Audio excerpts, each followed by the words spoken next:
I have read your brother's Karamazov 3 times. Each time I find something new. You understood the human soul in ways that physics cannot touch. But I must tell you something that may disturb you. I do not believe in free will. The universe operates according to laws. Every particle follows a determined path. What we call choice is simply the brain processing inputs according to its structure. We feel free, we are not. And yet you read my novel 3 times, each time finding something new. If your reading was determined, if your responses were merely particles following paths, then what you found was not discovery, it was mechanical output. The beauty you experienced was not experience at all, just atoms rearranging according to laws that existed before you were born. Tell me, Albert, when you read Ivan's rebellion against God, did you feel something? Or did you merely process inputs? I felt a great deal. The emotion was real. The experience was genuine. But this does not prove the experience was freely chosen. A river feels like it flows freely. It still follows gravity. The brain feels like it chooses freely. It still follows causation. The feeling of freedom is not evidence of freedom. It is evidence that evolution produced creatures who benefit from experiencing themselves as agents, even when agency is an illusion. We are determined by physics. We are determined by biology. We are determined by environment. And yet when a man commits murder, you still put him in prison. When a scientist falsifies data, you still call him a fraud. Your philosophy says no one is responsible. Your actions say everyone is. Which do you actually believe? This is the great difficulty. We must live as though we have free will, even if we do not. Society requires responsibility. Punishment deters behavior regardless of whether the criminal freely chose the crime. We can acknowledge the illusion while still operating within it. This is not hypocrisy. It is exactly hypocrisy. You claim no one truly chooses, but your scientific community expels those who choose to fabricate data. You say criminals are determined by their brains, but you lock them away as though they decided their crimes. Your philosophy provides no basis for the moral framework you live by. You have borrowed morality from the Christianity you reject and pretend you discovered it through reason. I did not reject God entirely. I believed in Spinoza's God, the God who is the harmony of natural law, the intelligence visible in the structure of the universe. I simply cannot believe in a God who concerns himself with the actions of human beings, who rewards and punishes, who cares whether a man prays or sins. This personal God seems to me a projection of human wishes onto the cosmos. Without this personal God, without a being who cares whether men pray or sin, you have no foundation for saying that sin matters. If the universe is merely harmonious law, then the World War was as natural as a sunset. The particles followed their paths. The camps operated according to physics. People died because causation determined it. Your Spinoza's God cannot weep for them, cannot judge the killers, cannot promise justice that history failed to deliver. Is this the God you prefer, one who cannot tell the difference between a symphony and a massacre? You strike at something I have struggled with.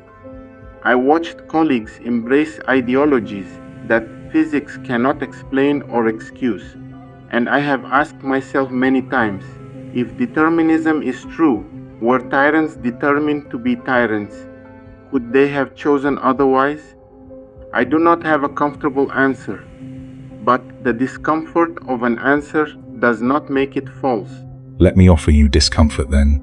In 1914, Gavrilo Princip assassinated Archduke Franz Ferdinand. One bullet, one moment. And from this came the First World War, the collapse of empires, the Russian Revolution, Lenin's terror, Stalin's purges, the atomic bomb you helped create, Hiroshima, the Cold War, every death that followed. If determinism is true, that bullet was fired at the beginning of time. Every child burned in Dresden, every prisoner in Siberia, every shadow on the wall at Nagasaki was determined before the earth existed. Does this not strike you as monstrous? Not false, monstrous. It does. I cannot deny that it does. When I wrote to Roosevelt about the bomb, I believed I was making a choice, that the alternative, Germany developing it first, justified the action. Would. But if I was determined to write that letter, if the bomb was always going to fall, then my moral anguish afterward was merely, what? Theater, particles, feeling bad about configurations they could not have altered. Exactly. Your regret becomes meaningless.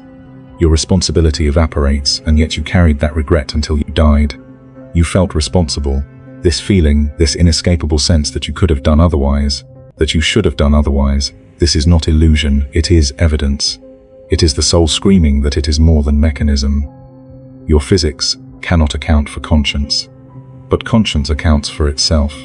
It does not need your permission to exist. The feeling of responsibility emerges from millions of years of selection pressure, not from immaterial souls. This is not a dismissal of conscience, it is an explanation. Explanation does not diminish experience. Knowing how rainbows form does not make them less beautiful. But it does change what they are. A rainbow explained is still a rainbow. A choice explained away is no longer a choice. You cannot have it both ways, Albert. Either my decision to spare Raskolnikov's soul at the end of Crime and Punishment was a creative act, or it was determined before I was born, and I merely transcribed what physics required. If the second is true, then I did not write my novels, the universe wrote them through me. I was not an author, I was a printer. Perhaps creativity operates within determinism rather than against it. Your brain, shaped by your experiences, your suffering, your genius, processed the world and produced works that no other brain could have produced. This is still meaningful, this is still you. The self does not require free will to be real. It only requires uniqueness of structure. Listen to yourself. You are describing a machine, not a man. A very complex machine, perhaps. A machine that writes novels and feels guilt and loves its children, but still a machine. And here is what your scientific community refuses to admit. You do not treat yourselves as machines. When Einstein discovered relativity, he did not say, "My neurons fired in a configuration that produced equations." He took credit. He accepted the Nobel Prize. He debated with Bohr, as though both of them could choose their positions. Your community lives in a contradiction it pretends does not exist. And your community, the church that blessed the Tsar's armies, the priests who told serfs their suffering was God's will. Religion has its own hypocrisies, Fyodor, its own contradictions. You criticize science for lacking a moral foundation while ignoring the atrocities committed in God's name. I am not defending the church, I am defending the soul. These are not the same thing. The church is an institution made of men, with all the corruption men carry. The soul is what allows you to recognize that corruption as corruption. Without the soul, without the capacity for genuine choice, corruption is just another configuration of matter, no better or worse than virtue. Your determinism does not just excuse the inquisitors, it excuses everyone. Stalin was determined, Mao was determined. Every monster in history was simply particles following paths. Your philosophy offers no ground to stand on when you say, this was wrong. Only this happened. Quantum mechanics suggests that determinism at the subatomic level is not absolute. There is genuine randomness. Particles do not follow predictable paths. Perhaps this randomness provides the space for free will to operate. Perhaps consciousness interacts with quantum probability in ways we do not yet understand. I am not certain determinism is the final answer. I am only certain that the universe operates by laws, even if some of those laws are probabilistic.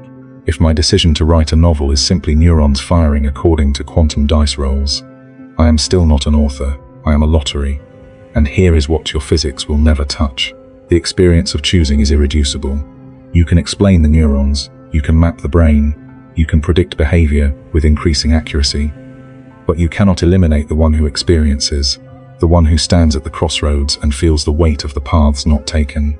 This experiencer, this witness who is not the brain but somehow emerges from it. This is what every religion in history has called the soul. You may rename it, you may explain it, you may insist it is illusion, but it keeps watching, it keeps choosing. And when you close your eyes tonight, Albert, It will be there, in the darkness, asking what you could have done differently. And no equation will silence that question, because the question is not about physics. It is about you, and you are more than physics allows.